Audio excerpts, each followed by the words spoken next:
Im Bechukotai telechu, if you'll go in my statutes, if you'll follow my ways, life will be beautiful. You'll have rainfall in its time. Your storehouses will be filled with abundance. You'll have peace. You will have an idyllic life. However, the Torah warns us, if we do not follow the ways of the Torah, if we don't go the chukim, then it will be very, very bad. Our enemies will chase us down. Life will be very, very harsh. The pivotal point of it all is im bechukotai telechu, if you'll follow my statutes, if you'll follow my commandments.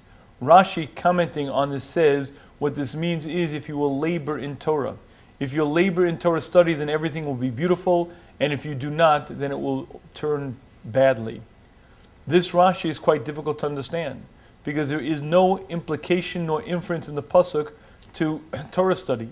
The Torah is very specific. If you'll follow my statutes, if you'll listen to the commandments, there are 613 commandments, yet Rashi says what this means is if you'll labor in Torah study.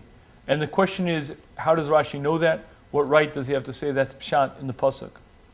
And I believe the answer to this question is based on understanding the fundamental role that limud Torah, learning Torah, plays in the role of the Jewish soul.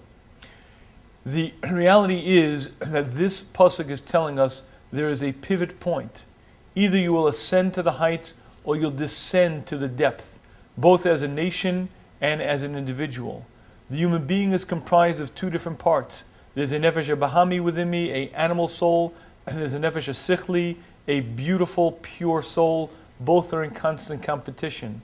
The Chovos HaLevavos explains to us that the two parts are constantly engaged in a fight, vying for primacy over I. Much like a muscle, the more you use it, the stronger it becomes. With disuse, it atrophies. The more I engage either part, the stronger it becomes. Everything that I do throughout my day strengthens the nefesh bahami. The animal side of the human gets constant reinforcement. We're constantly eating, constantly engaging it. It will vanquish the other part. The single greatest spiritual nourishment for the soul, for the neshama, is limud Torah. Hashem gave us this specific mitzvah of learning because it's rocket fuel for the soul, and that is the pivot point. The reason why Rashi says im bechukotai telechu refers to limud Torah is because ultimately that is the pivot of the human.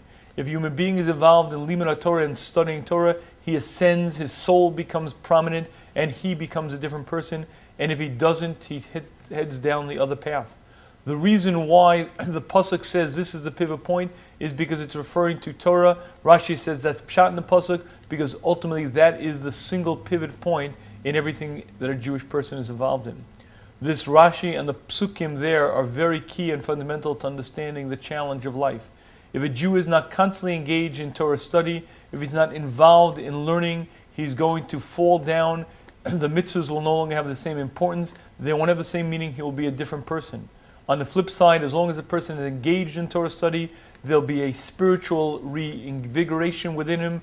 He'll be nourished. He'll grow. He'll accomplish. At the end of the day, the single greatest mitzvah, the single most important mitzvah is limud Torah, deeply studying Torah.